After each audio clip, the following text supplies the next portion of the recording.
By 1944, the tide of war had turned. The German army, once confident and relentless, was now retreating on every front. As Allied forces advanced through France and Italy, tens of thousands of German soldiers laid down their arms and surrendered. Many of them believed that capture meant humiliation, maybe even death. They had been told since the beginning of the war that Americans were brutal, that prisoners would be starved, tortured, or executed. Instead, they found something entirely different. After their capture, columns of weary German soldiers, dusty, hungry, and exhausted, were loaded onto ships and sent across the Atlantic. They didn't know where they were going. Some thought they would end up in bombed-out cities in England. Others feared hard labor in Siberia. Instead, the journey took them to an unexpected destination, the United States of America.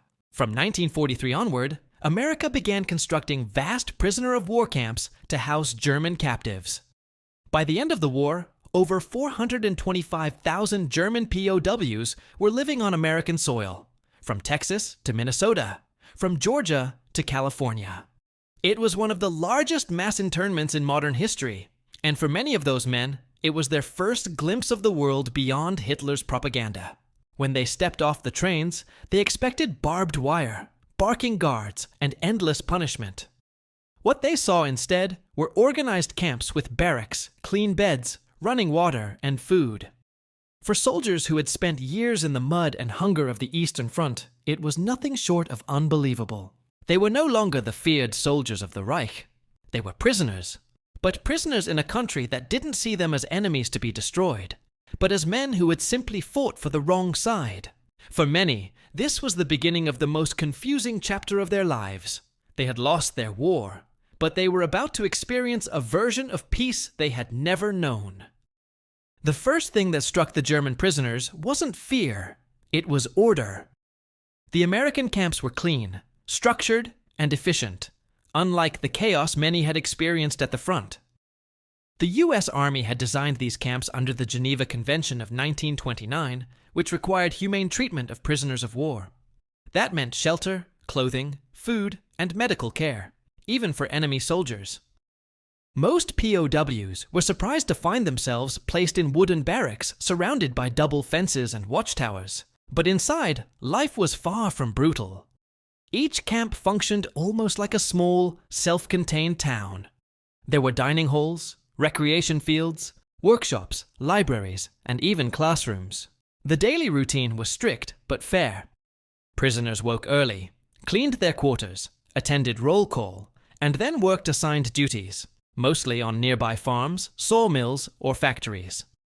They were paid in camp coupons they could use to buy small luxuries at the canteen: tobacco, soap, paper, and sometimes even sweets.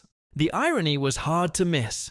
In bombed-out cities across Germany, civilians were starving. Yet here in the heart of their enemy's homeland, captured soldiers ate 3 full meals a day, complete with coffee, bread, meat, and vegetables. Many POWs later admitted that their first real culture shock came not from defeat, but from the generosity of their captors. American guards treated them with a kind of detached professionalism. They weren't forced to bow, salute, or shout Heil Hitler. Instead, they were treated simply as men under custody. To soldiers raised on Nazi propaganda, this felt impossible. They had been told that Americans were weak, lazy, and racially degenerate, incapable of discipline or honor. But the camp system they encountered was disciplined, humane, and astonishingly efficient.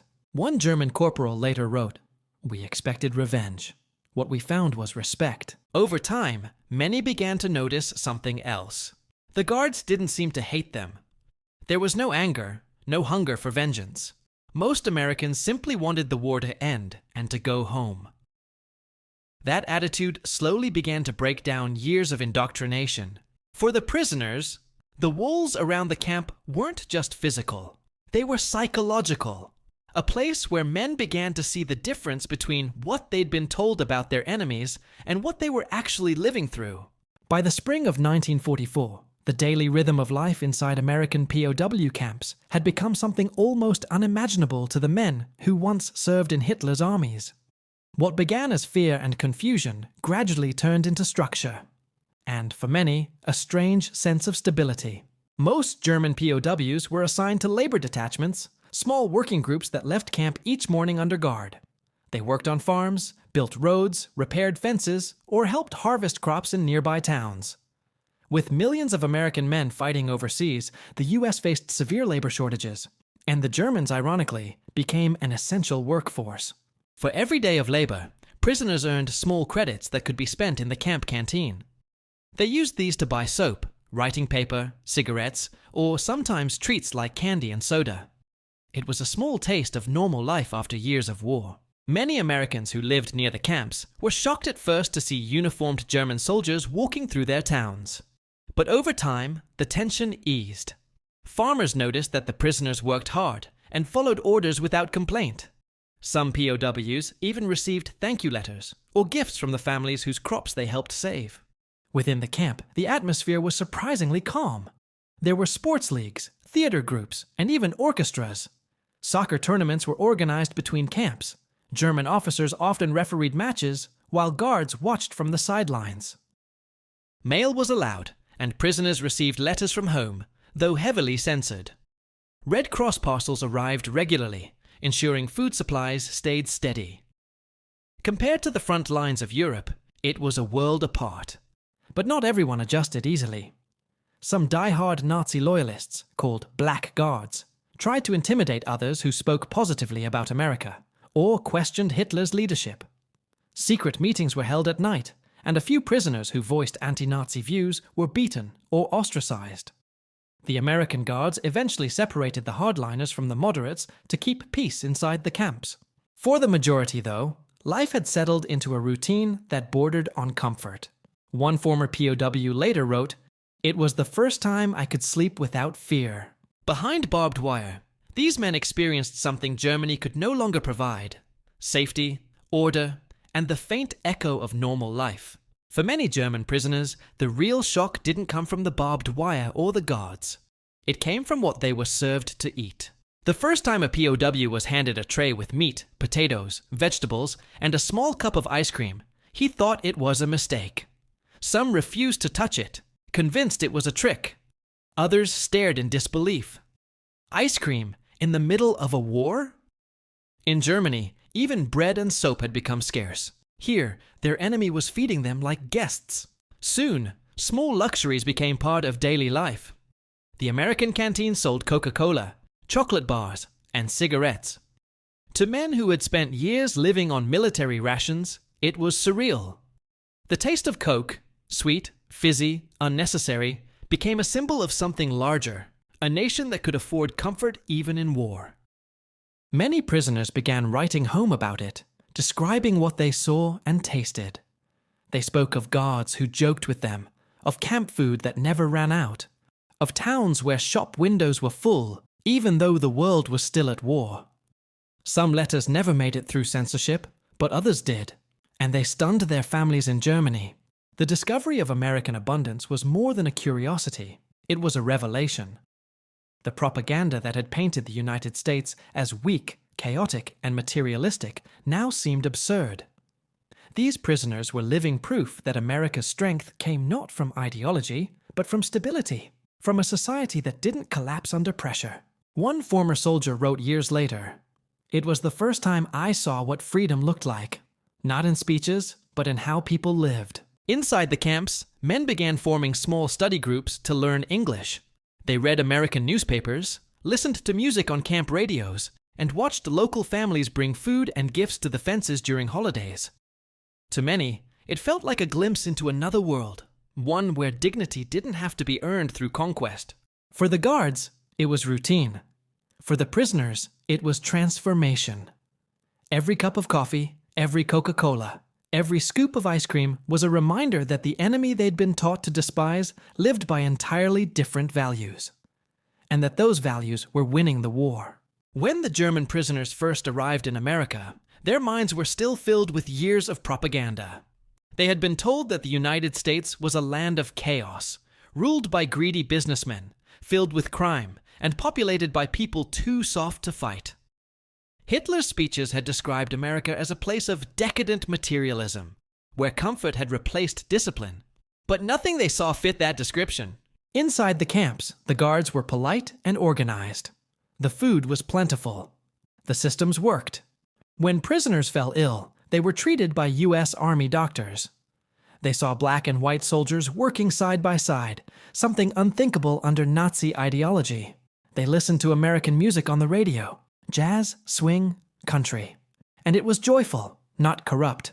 Slowly, the illusion began to crack. The more they observed, the more the contradictions became impossible to ignore. The men who had been described as degenerate were, in reality, efficient, confident, and relaxed. Even in wartime, ordinary Americans lived better than most Germans had before the war. The factories kept running, the stores were full, and the trains ran on time. Without fear, without secret police, without propaganda banners on every wall. For many POWs, it was their first exposure to democracy in practice. They saw newspapers that openly criticized their own government, radio hosts who joked about their leaders, and people who seemed unafraid of authority. The idea that a country could be strong because its people were free, not despite it, was almost unthinkable to men raised under totalitarianism. American officials understood this. Quietly, the U.S. Army began what it called the Re-Education Program. They distributed books, films, and newspapers to the POWs, showing the realities of American life and the crimes of the Nazi regime. It wasn't forced. Participation was voluntary. But curiosity grew. By 1945, entire groups of German soldiers were attending discussion sessions, reading about democracy, and even debating political ideas they would have been executed for back home. Not everyone changed their beliefs overnight, but many began to question everything they thought they knew. One POW wrote later, "The first defeat was military, the second was moral. It happened when we realized the enemy had been more human than we were told." Behind fences, far from the battlefields of Europe, the quiet war for hearts and minds had begun. And America was winning it without firing a shot. As months passed, the German POWs began to notice something deeper than material comfort, a difference in mentality. American soldiers enforced rules, but they didn't rule through fear. Orders were followed because they made sense, not because disobedience meant punishment. It was a kind of discipline the Germans had never seen. In their army, authority was absolute, and rank determined worth. A corporal could scream at a private, an officer could humiliate anyone below him. The entire system was built on control. In the U.S. Army, it looked different. Guards and enlisted men spoke casually, even joked with one another, yet the work still got done. Prisoners soon realized this wasn't weakness. It was confidence. American soldiers didn't need to prove their power. They already had it. They were part of a system that trusted them, not one that terrified them into obedience. The difference became clear during inspections and daily routines. When something broke, the guards fixed it efficiently. When rules were broken, punishment was fair and explained. There was no shouting, no spectacle, no humiliation. The message was simple. Authority could exist without cruelty. For many POWs, this was disorienting. Their entire education had tied discipline to fear and obedience to violence.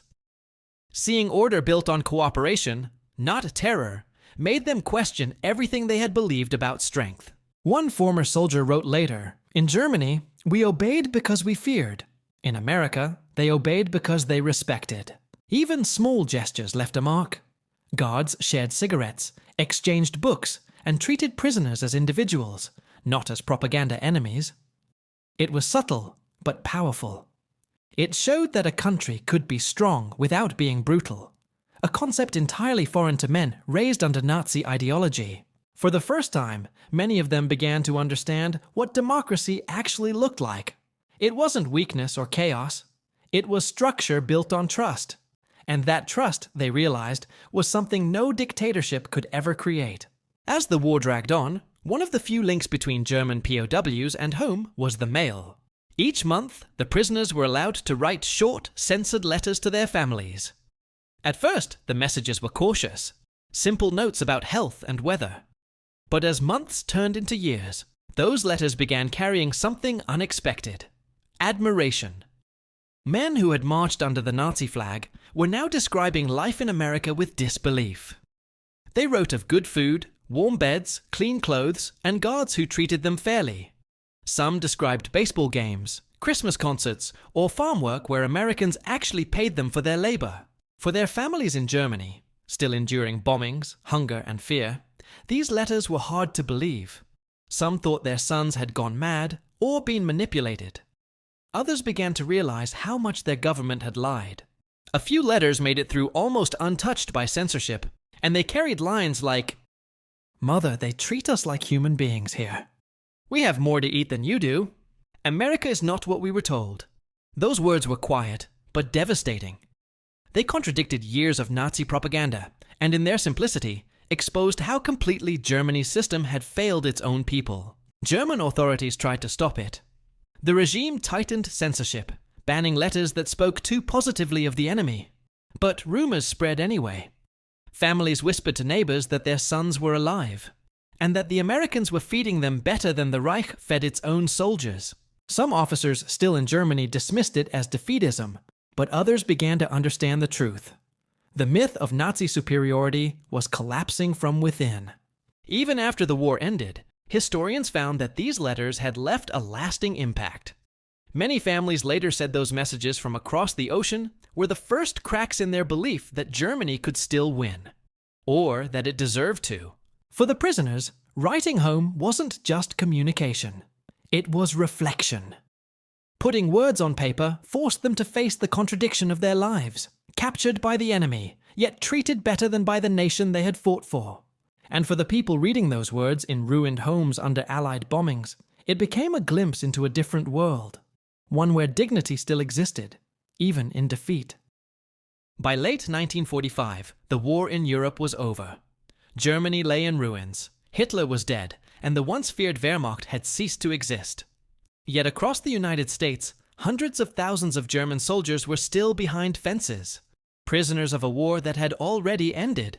But something had changed. The mood inside those camps was no longer one of defeat, but quiet transformation.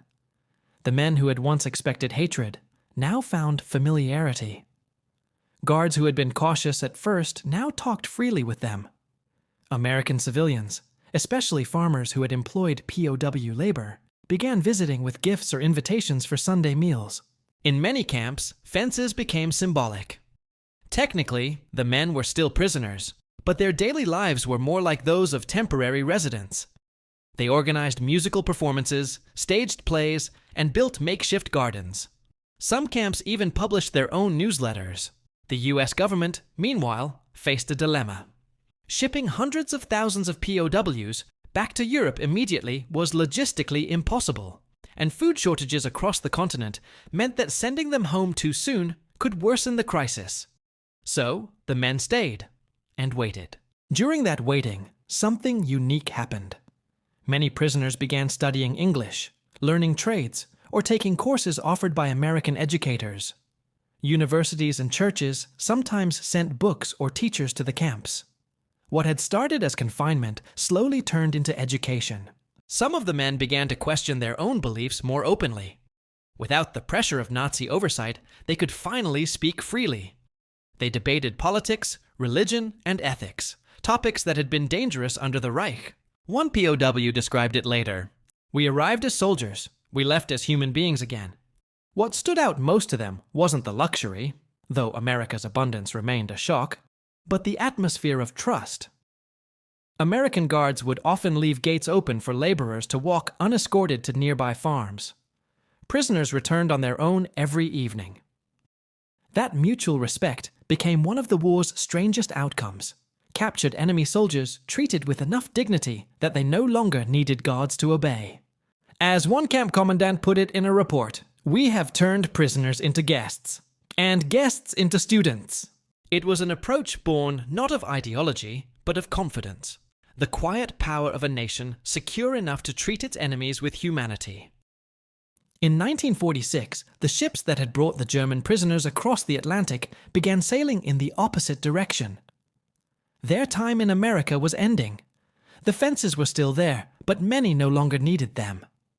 The men who boarded those ships were not the same ones who had arrived in 1943 or 1944. They had seen another world, one that worked differently, lived differently, and thought differently. For many, returning home was not a moment of joy, but of shock. When they stepped off the trains in Germany, the contrast was overwhelming. Cities they had grown up in were gone, flattened by Allied bombings. Streets were filled with rubble, orphaned children, and women scavenging for food. The country they had fought for barely existed anymore. Families were scattered. Some mothers met their sons with tears, others didn't survive to see them return.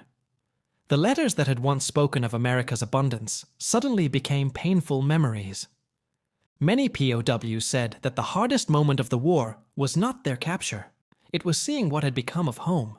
But beyond the destruction, something else had changed: their minds. The experiences in America had planted seeds of doubt, reflection, and understanding. They had lived under democracy without realizing it. They had worked without fear, spoken freely, and been treated as men rather than tools of the state. Now, they were back in a place that was learning to rebuild not only its buildings, but its conscience. The American occupation authorities quickly noticed that returning POWs from the US were different from those captured by the Soviets or the British. They were less hostile, more open to new ideas, and often became voices of moderation in post-war Germany. Some joined reconstruction efforts, others became teachers, engineers, or small business owners. A few even returned to America years later, not as prisoners, but as immigrants, drawn by the memory of a country that had shown them fairness in the midst of war. One former POW summed it up simply: "We left Germany as Nazis. We came back as men."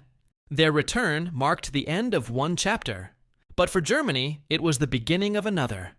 A generation that had once fought for dictatorship now carried within it the lessons of a democracy they had learned behind barbed wire. The story of the German POWs in America didn't end when the fences came down. It became part of something much larger, a quiet transformation that shaped post-war Germany itself. Historians later called it re-education, but for the men who lived it, it was something simpler: exposure. They had seen with their own eyes a society that didn't depend on fear to function, where authority wasn't enforced by brutality, and where ordinary people lived with dignity even in wartime. Many of those former prisoners carried that memory home. They became teachers, engineers, mayors, and family men who would quietly steer Germany in a new direction, away from dictatorship and toward democracy. Their experience behind American fences helped humanize the enemy they once fought and sowed the early seeds of reconciliation. In the decades that followed, some of those former POWs returned to the United States, not as captives, but as guests. They visited the same towns where they had once worked as laborers, met the families who had fed them, and in many cases, found lifelong friends among those who had once guarded them. For America, too, it was a lesson. The treatment of German prisoners became one of the few wartime stories where mercy, not vengeance, defined victory.